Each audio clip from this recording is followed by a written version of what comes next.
आइए हम जाने लंकापति रावण के पुत्र मेघनाथ लक्ष्मण से युद्ध करते समय काटा हुआ सर क्यों जोर जोर से हंसने लगा, इसका पीछे का रहस्य क्या है। ऐसे ही धर्म का वीडियो के लिए यादव फुटी आलोक चैनल को सब्सक्राइब करते रहें। रामायण में भगवान श्री राम, माता सीता, लक्ष्मण और वीर हनुमान के अलावा कई महत्वपूर्ण चरित्रों का वर्णन मिलता है, जिसमें लंकापति रावण और उसके पुत्र मेघनाथ भी थे। मेघनाथ का एक और नाम इंद्रजीत भी था। दोनों नाम उसको पराक्रम और बहादुरी के लिए दिए गए थे। राम और लक्ष्मण के बीच युद्ध में लक्ष्मण ने मेघनाथ का वध किया था।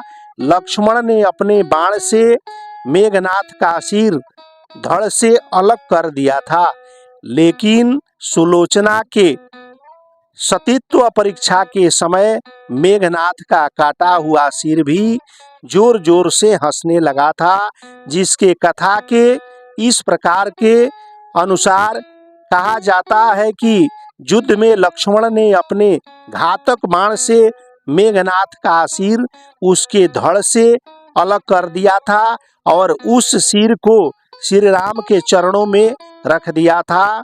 श्री राम को मेघनाथ की पत्नी सुलोचना को संदेश देना था कि उसका पति युद्ध में मारा जा चुका है।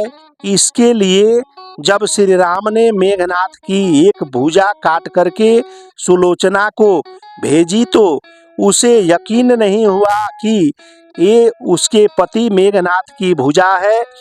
तब सुलोचना के कहने पर मेघनाथ की कटी हुई भुजा ने वहीं लिख करके वहां साबित कर दिया था कि यह उन्होंने देख करके जानकर सुलोचना रोने लगी और कहा कि वह सब सती साध्वी की परीक्षा बताने के लिए ऐसा हमारे साथ हो गया। कहा जाता है कि सुलोचना मंदोदरी के पास गई थी और मंदोदरी के पास जाकर के कहा कि तुम शीघ्र ही, उन्होंने मंदोदरी ने बताई कि तुम शीघ्र ही श्री रामचंद्र जी के पास जाओ। जिसके बाद सुलोचना श्री राम के पास पहुंची। सुलोचना ने श्री राम से कहा कि हे राम, आप मुझे मेरे पति का सिर लौटा दे ताकि मैं सती हो सकूं।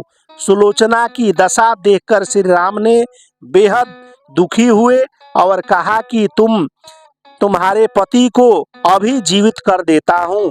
लेकिन सुलोचना ने ऐसा मना कर दिया। ऐसा मना करने पर फिर भी उन्होंने उनका पति का सिर हंसने लगा। ऐसा सुग्रीव को देख करके आशंका हुआ कि मेघनाथ ने अपनी कटी हुई भुजा से लक्ष्मण का गुणगान कैसे किया। उन्होंने इसके बारे में सुलोचना से पूछा और कहा कि यह बात तब मानेंगे जब ये नरमुंड हंसेगा तब। इसके बाद सुलोचना ने कटे हुए सिर से उन्होंने कहा कि हे स्वामी, आप थोड़ा हमारे लाज बचाने के लिए हंस दीजिए। इतना कहने पर मेघनाथ का कटा हुआ नरमुंड हंसने लगा।